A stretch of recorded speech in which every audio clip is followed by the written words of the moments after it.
It's a July morning on a beach in Europe, the last day of your holidays. You use your mobile phone to send a text message and then close your eyes. Your words are picked up by local telephone lines and transmitted from one network to another until they reach the country where your boyfriend lives. This is called roaming. Telephone companies generally charge too much for this service, which resulted in unpleasant surprises at the end of the holidays. But roaming prices have now dropped dramatically thanks to the European Commission. The Commission is a group of politicians, men and women, who meet every Wednesday in Brussels. We call them commissioners. Together, they form the government of Europe, so to speak.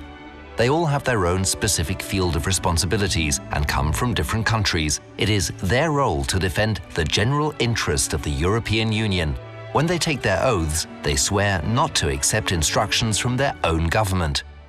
Each commissioner expresses an opinion on all subjects and contributes to all decisions. It is often said that the Commission is the driving force of the European Union. Its main role is to take the initiative in proposing EU legislation. For instance, the College of Commissioners was the first to conceive of the possibility of reducing roaming tariffs in Europe. This proposal was then examined and adopted by the other European institutions. You benefit from that initiative a few years later, lying on your deck chair. To end your holidays, you stroll along the water's edge for a while. You still do not know it, but it is the European Commission which makes sure that the water lapping at your feet is not polluted. The quality of bathing water is enshrined in EU law, and if the member states refuse to take the necessary measures to ensure the cleanliness of their shore, the Commission may penalise them in its role as guardian of the treaties. A few hours later, you arrive at the railway station. You will very soon be with your boyfriend. And once again, strange as it may sound, this is partly thanks to the European Commission.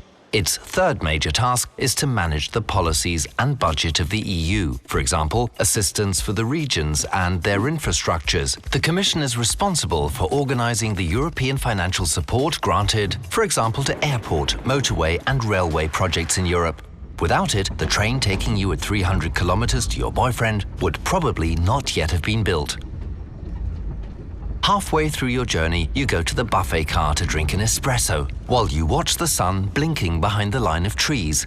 Before it warmed your hands, the coffee which you're enjoying grew far away from here on the plateau of an African country, and it reached this railway carriage partly thanks to the Commission. The Commission is responsible for performing tasks on behalf of the European Union outside its borders. In practice, this involves negotiating commercial treaties with foreign countries on the basis of a mandate entrusted to it by the member states, and also establishing development programs in emerging countries. In Africa, these programs help to develop coffee exports, for example. Right of initiative, guardian of the treaties, policy implementation and international dimension. In one day, from the beach to the arms of your boyfriend, the work of the European Commission has made your reunion easier.